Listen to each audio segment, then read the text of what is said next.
Acquired Taste. I am Figure 8. With me, as always, is... The boys, Coda B. And I'm Andrew. And he's Andrew, a.k.a. John Mulaney Jr. Sorry. JMJ. God damn it. Shout out to Dad. All right, we're off to a good start. How you boys doing? We're good. It's so lonely without you. This is the first one that I've been on that you're not with me, by my side. Yeah, this is an interesting episode. Andrew is in Seattle, Coda is in Portland, and I am in Detroit. Is that all of our home turf? Are you from Seattle, Andrew? No, I'm from Portland. Oh, okay. Well, anyways. This is so cool. Yeah, this is dope. I like it. Cool. Yeah. The first fully remote episode? Yeah, I honestly, I forgot I was leaving when planning the episodes and stuff, and we don't have a bunch in stock anymore, so when I realized I still wanted to do it, and it wasn't that hard to set this up, so I'm glad we figured it out. First, as always, we have in the news. News. Andrew, do you want to... Andrew, you have some opinions on some things in the news. Let's kick this off. Yeah, so the first topic we have to talk about today is the whole Kendrick Lamar being selected for the Super Bowl and kind of the, I guess, aftermath. The backlash and controversy around Lil Wayne not being selected. I think there's a whole lot of drama between, why did Jay-Z not select Lil Wayne, and there's those two artists obviously have a history. There's a history with Drake and Jay-Z and Birdman. Nicki and Jay-Z. Minaj is pissed. And yeah, Nicki and Birdman are pissed and telling everybody on Twitter about it and stuff. And here's my take, is that I don't think it's disrespectful to Lil Wayne to not select him to perform the Super Bowl in his home city. Like, I get why that's a good storyline and stuff, but Nicki's thing, she was like, you're gonna tear down a young black man, and it's like, well, one, Lil Wayne's not young, and two, you're putting another black man on the stage to perform the Super Bowl. So how, like, it just seemed like a weird thing to say, and it was just like, it just seemed like everybody was just like reacting so like dramatically to it. Just jealousy. Yeah, and it just, I don't know, like, for me it was super cool to see Kendrick be chosen, and like having seen Lil Wayne live and knowing what he's like live, he doesn't do the best performances sometimes, and he's been known for getting pissed and leaving the stage early, and he's open about not knowing the words to his songs, and so like I feel like you have this like evidence of like, hey, maybe we shouldn't put this guy on the arguably the biggest stage at least in America, when Kendrick has a good track record. And it just seemed like it was so blown out of proportion, but it was definitely a frustrating thing that it was like, this is so disrespectful to Lil Wayne, when I didn't think it was disrespectful at all. I think Dr. Dre is one of the only people that got to perform in his hometown, and then there was 3 other people with him that wasn't their fucking hometown. Mm-hmm. Like, that's just not what happens. Nevada. Yeah, it's not. Rihanna isn't even from this country, so like I don't subscribe to that being a good excuse. Yeah, honestly, to mention, it just feels like a lot of Drake dick riders once again acting like this man Kendrick, despite what you think about him or the beef, because you can have opinions on them fucking songs all you want.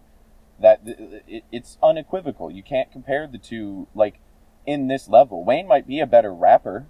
I might give him that. But, like, performance-wise, star power, like, I don't know. I just don't see it. He's not someone I would ever expect to do a Super Bowl. It just doesn't. Yeah. And you can't deny that fucking Kendrick hasn't, like, earned his spot this year, bro. Like, he's the face of hip-hop this year, essentially. Whereas, like, Lil Wayne, it's like, yeah, he's a GOAT, but it's like, I haven't really seen what he's done the past like year. Like, I know he's been doing some stuff, but it's like Kendrick is very much in right now, and it's like, why wouldn't you? That would be such a more fun Super Bowl performance.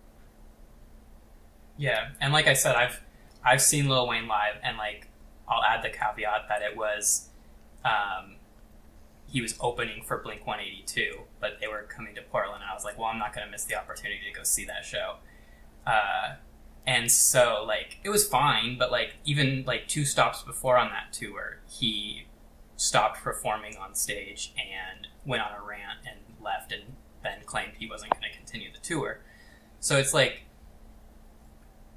Kendrick's having a great year. Like, he's probably the most prevalent rapper in the world right now. And Lil Wayne has that track record of, you know, underperforming, I guess you could say. Right. And me and you have seen Kendrick how many times? 3? 4? 3 times, yeah. And every time it's been an amazing Better show. every time. Yeah, it's incredible. Because he doesn't just freestyle and not remember his words. He actually is there's no shade towards Lil Wayne at all. He's crazy. Yeah, none of this is shade. No, I could never do. No, but there's a reason Kendrick can perform the way he does. Yeah, he writes his shit. I mean, it's obvious.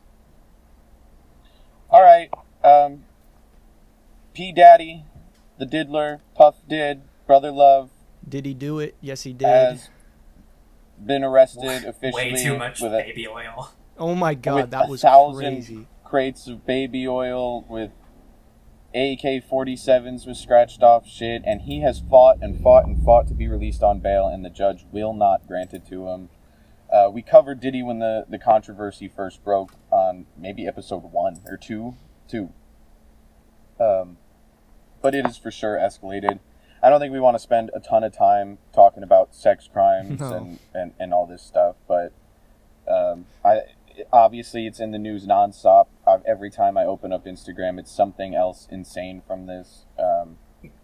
Such a shame to see that a kingpin of an empire, a billionaire, hip-hop's richest man, like a black man that it pulled himself up and pulled a lot of people up, and then ended up, I think it's almost certified that this guy was a part of Tupac and Biggie's death. I think it's certified that he did terrible things to these women.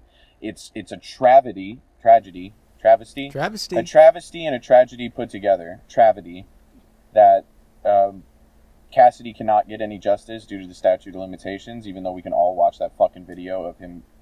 It's horrible. So we don't have to dwell on this one, but Diddy has been arrested, and it looks like he's going to be gone for a long time. Goodbye and good riddance. Yeah. I feel like you hit the nail on the head there. I feel like we can move on to this disappointing Eminem bonus. So that came out 30 minutes after we recorded our last episode, and man, was it disappointing. Yeah, just one song, and then the 2 songs that were already for those bonus online things. You guys called it too. Again, I'm pretty probably sure, not much we have to cover here. in the last episode. Yeah, we did. You guys were like, you absolutely knew exactly what was going to happen, and as soon as it came out, you're like, yep, that was right on the nose. Yeah, like the new song Super was awesome pretty, and it wasn't even. Yeah, that was great. Like it's a remix.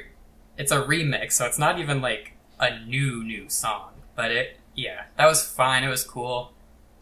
Eminem once again took a shot at Diddy. About Boogie on the pod. Yeah, he can't stop taking shots at Diddy. He did on the original version of that song too. We've talked about Boogie before and meeting him, and he had never appeared on an Eminem album before, so that's super tight. I do think y'all should go listen to Grip, who is the other artist Eminem has signed, who only has like 100,000 monthly listeners, but his music is super cool and original, so I'm glad to see he got that. Like, Toby is Baby Tron's #1 song on streaming right now, and Baby Tron doesn't have any hits. It's his most streamed song by like double in millions, and it just feels like with Grip and Boogie, every time Eminem does a song with anybody, the stans get obsessive over those artists, and it opens them up to a new crowd as well of people who maybe don't dig that deep into blacker music because they're a fan of Eminem. But Grip is really, really cool. Y'all should check him out. Absolutely. I feel like I've heard a couple of his songs, or maybe you've shown me him or something. But Eminem's on his first album, which is the cover I think is fantastic. It's a really good one. Not a ton to talk about there. One new song. I only heard the one that was on the bonus. I haven't heard any of his other stuff. He was on the bonus, right? Yeah, you should check him out. Maybe we'll do a Shady Records episode, new and old. That'd be fun. That'd be cool. Yeah, we'll have to do that. All right, up next, we are going to be doing our rankings as we do on this show. The artist that we are ranking the albums of this week is A$AP Rocky. Will someone pull up a list of A$AP Rocky albums for me? Because I'm in a car. I think we all can say pretty confidently we're decent fans of this guy. I'm excited for his new album. Does he have 5 albums? I think he's got 4, because he's got Live Love A$AP, Long Live A$AP, At Long Last A$AP, and Testing. So, Don't Be Dumb, that's supposed to come out this fall, will be his 5th. So this is going to be a top 4. But Yeah. Okay. We can rank the one we haven't heard yet. How about that? Just kidding. Based off the singles, And- it's going to hopefully be pretty good. I'm first here, correct? You guys ready? Yeah. You ready for my ranking? Let's hear it. All right, I'm going to go number 1 is Long Live A$AP. Number 2 is Testing. Number 3 is At Long Last A$AP. And number 4 is Live Love A$AP, right? That's what the first one was? Yeah. Yeah. That's my list, and it's not close. That's for sure my list. Like, I didn't struggle with. Okay. Yeah, that's that interesting to one. me. It's okay. I'm not even like.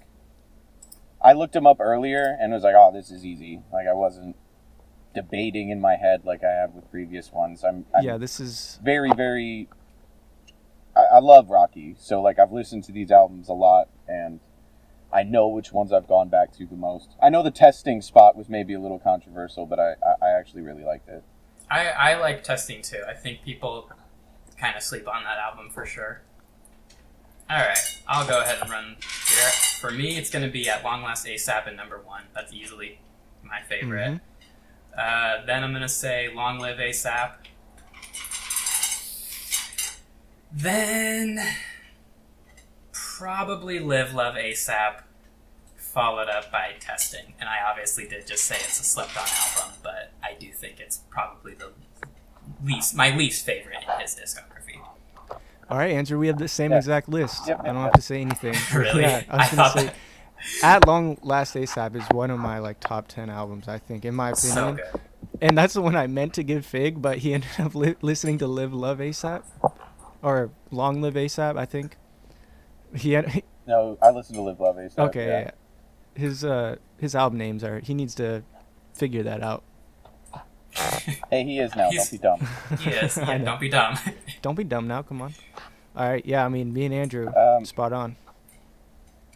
I'm super excited for his new album. I will Yeah. say that. That is one of those that I'm thrilled I am about. too. I think we've talked about it actually on a handful of episodes of this podcast, but it's disappointing that it was delayed. It was supposed to come out, I think, end of August, and so we're mid-September now, and no Rocky album, which is definitely a bummer.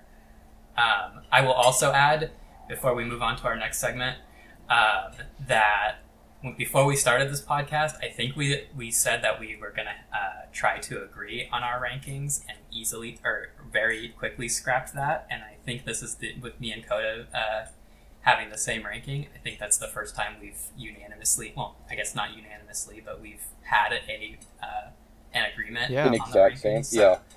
So Yeah, so I'm glad we don't So do that, because that yeah. would have been the whole podcast. That's all we would it do would is have just argue been. about It the would order. just be yelling, and yeah. All right. Next up is our album club. Every single week we get 3 albums assigned to us. We listen to them, and then we discuss and rate on a scale of 1 to 13 Coda B's, our Baker's Dozen scale. And this week we got our albums picked out by different members of the Antelope Fishermen, the largest rap group in the country, which is our rap group. And when I sit down to listen to my album of the week, I need to smoke and get in the mood. That's why I use King Palm blunt wraps with an abundance of exciting flavors, including honey mango, watermelon wave, and pink lemonade. Go to kingpalm.com and use our discount code KPTASTE. That's KPTASTE to get 20% discount off of your entire order. Get great products from a great company and help support our podcast today. And maybe sit there and smoke your King Palm blunt wrap while you listen to the albums with us, because starting this week, we're going to start letting you know what we're listening to next week, so you can hear us as well. All right, let's get this shit started. Did I ad read well? Yes. Did you guys like the ad read? That was all right. that was beautiful. Flawless. That was beautiful. All right, I'll just go ahead and get right into it. This week I had Hell's Kitchen by Dawn Tripp, an artist that I've heard of, haven't really listened to a ton of. Definitely have, I was looking through his discography before I listened to it for this week's album club, and so some songs I've recognized and stuff, but not super familiar with. And this is an S&D pick. But, S&D picked this for you. Our executive producer. The albums. let's S&D. hell yeah. And yeah, I really liked it. It was, I've listened to it like 2.5 times now, actually, since we picked it out. And, he reminds me of somebody, but I can't quite land on who he reminds me of. But every time I've listened to it, it just feels like it's right there. Like I'm probably going to tonight or something in the middle of the night have it land on me. But anyway, I feel like my favorite what was, you got something? Figure it out for next week. That'd be a cool, general discussion if you can figure it out. Yeah, if it comes to me, I'll definitely take note of that. But anyway, I think my favorite songs were, let's see, Bounce Back, which featured an artist named Piff, was really cool, and Say Less. Those are probably my two favorite songs on the album overall. But I just felt like this was really cool. It felt like he was every word felt very intentional. Like I don't know, it just felt he, wasn't necessarily saying a lot, but everything just felt super intentional and, very much like he was trying to get a certain message across or whatever. And so that, I thought that was, kind of what stood out the most to me. Yeah, overall, really cool album. Definitely somebody who I feel like I want to start listening to and listen to more a little bit now. And to wrap it up, I think I'm going to go 10 out of 13 Coda Bees. Sick. All right, that's a good score. Yeah, I liked it. I liked it a lot. I'll have to check it out. A dime. A nice dime. All right, nice Coda. We like a good 10. All right, yeah, so I got Aquemini. It was a very... I sat there for a couple minutes trying to figure out how to say it, and then he finally said it. That is by Outkast. So, Andre 3000. Yep, that's a Dub Dynamite pick. And who else? Big Boy? Is that who it is? Yep. Andre 3000 Big Boy? Okay.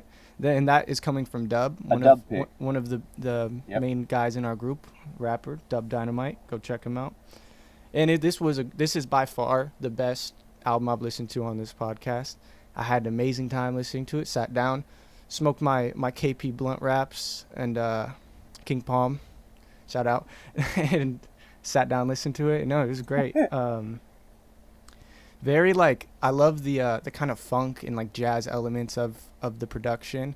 I like how it starts out with just. That's one of the greatest albums ever. It's so good. It's so fucking good. It starts out so with just an instrumental to kind of set the mood, and they do like a lot of kind of like futuristic, like sci-fi kind of stuff throughout the thing. Like that the first music video, they said this is our first video. We gotta do some like sci-fi, like futuristic shit. So they're all dressed like funny as hell. Let me see. Let me pull up my favorite songs right quick.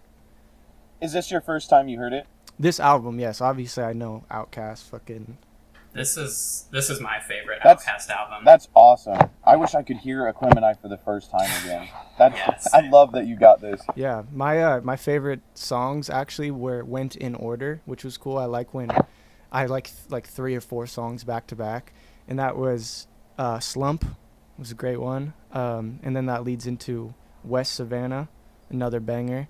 And then the next 2 was The Art of Storytelling and then The Art of Storytelling Part 2. Oh. Both of those, phenomenal.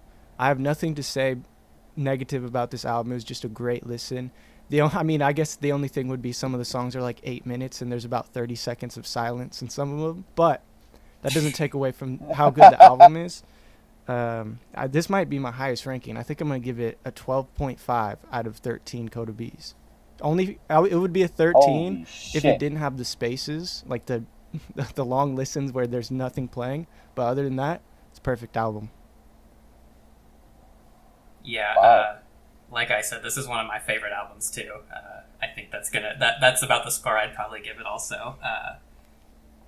And I just want to say how good Andre 3000's second verse on Aquemini is. That right up there. It's Beautiful. insane. It might be one of the best of all time. Like, it's insane.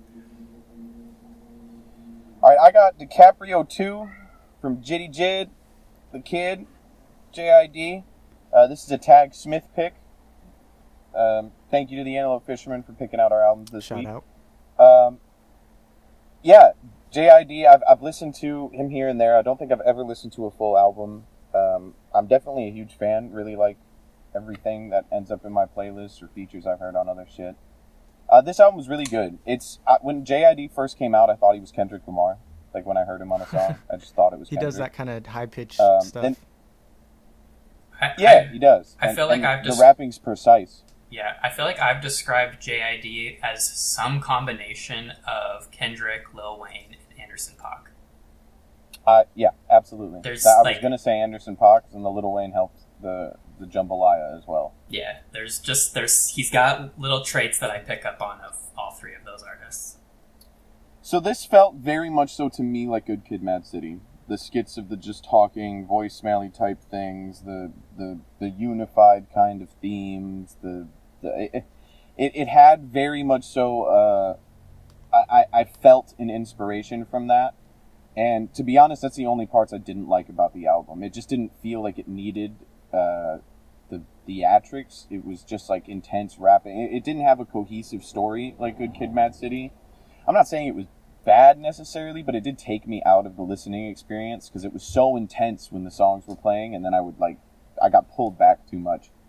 I did run it through twice, and the other than the obviousness of how great the J. Cole song is, I really, really liked Hotbox with Method Man and Joey Badass. That might be my favorite features. Anytime I can hear my guy Black, Mr. Six Lack, on a song, I think that's tight. He was on Tide. And Just Another Day is, I think, by far my favorite song. I didn't like Hasta Luego very much, but it was a bonus track, so I'm not going to count it against it in any way. I didn't like 151 Rum when it came out. It just felt like words to me, and I did like it better in the context of the album, hearing it now. I think it's one of those albums that had a good ambition, a good skeleton, and I think it could have been a little bit better, but I don't really know, other than the skit thing, what I would change about it there. I think some of the times when he goes slower, his voice, which is super unique and cool when he's rapping, gets a little bit grating. And some of the early songs are a bit slower, and some of the transition. I don't know. I for sure had a really good time listening to it, especially enough to listen to it twice. I just had a 2-hour car drive, and it got me through it. It's a super solid album, especially from such a young artist, and this was, 6 years ago, so it was super early in his career. I think I'm going to go with a light 9 Coda Bs out of 13 Coda Bs on DiCaprio 2 by JID. Yeah, I can see that. I really like JID, but I would say that this is probably his... I don't like to use the word worst, but there's no really other word to describe it. It's probably his worst album. And so, that doesn't surprise me. If you haven't listened to his other albums, I would definitely recommend both The Never Story and The Forever Story. I think those are both really, really good albums. But yeah, I can see the light 9 on DiCaprio too. I'll actually give one of those a listen. That's a good topic of general discussion next week. I'll see if my opinion is much higher than this one. There we go. All right, everybody. Are you ready for one of my favorite segments? There's only 6. They're all my favorite. I enjoy doing all of them. But we are the largest rap group in the United States, probably the world and universe, but I don't want to get sued. But we listen to one of our hundreds. We're getting close to 500 songs across all the Antelope Fishermen on streaming DSPs. So we pick one each week and we listen to it. And this week we have Backboard, which is from my album featuring the Antelope Fishermen. It has me, Scooter Rogers, Ellis in the 810, and Ray Ray. Scooter Rogers and Ray Ray are some of me and Coda's favorite rappers from the town that aren't in our group, so it was fun to collaborate Yeah, with Ray them. Ray was great. It was my first time doing a song with him, and I've heard stuff from like cutting together your and his like old songs into a video that you guys recorded a long time ago. That was a lot of fun. That was like my first introduction into him, and yeah, he's great. Same with Scooter. I have nothing but good things. Let's take a listen real quick. Tiptoeing on your bitch ass. Tiptoeing up the motherfucking back door. We the only ones that anyone would ask for. Said I sing too much, I should rap more. Balls at your chin like a motherfucking backboard. In the street, yeah, I'm stamped like a passport. And I'm taking every shot, even half court. Yo, we keep a couple bands in the transport. Play around, we gon' slide like a wax floor. Tiptoeing up the motherfucking back door. We the only ones that anyone would ask for. And we're back. What'd you guys think? Yeah, this is a good song. I mean, I feel like I've obviously said this to you privately, Fig, but like I think this is just a great body of work from you, and so I don't really feel like I have anything specifically to say about the song, just that it's a part of an album that I really enjoy. I have some good memories from this song in particular because we actually recorded this at my first time ever in a real studio. Though it's not my bedroom. This was the first studio I ever went to.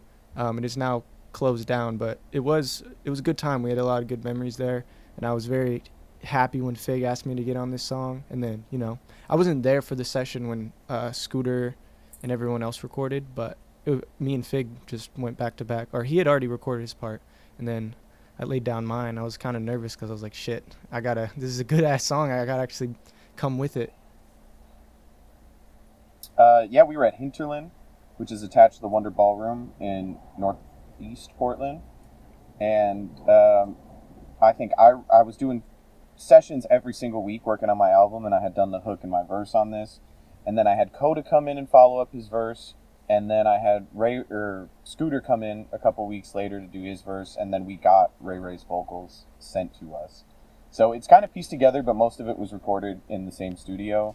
And it was by far one of my favorite songs for my album. It was one of those ones that was always on the list. It was never like a question or like it got a for sure right away.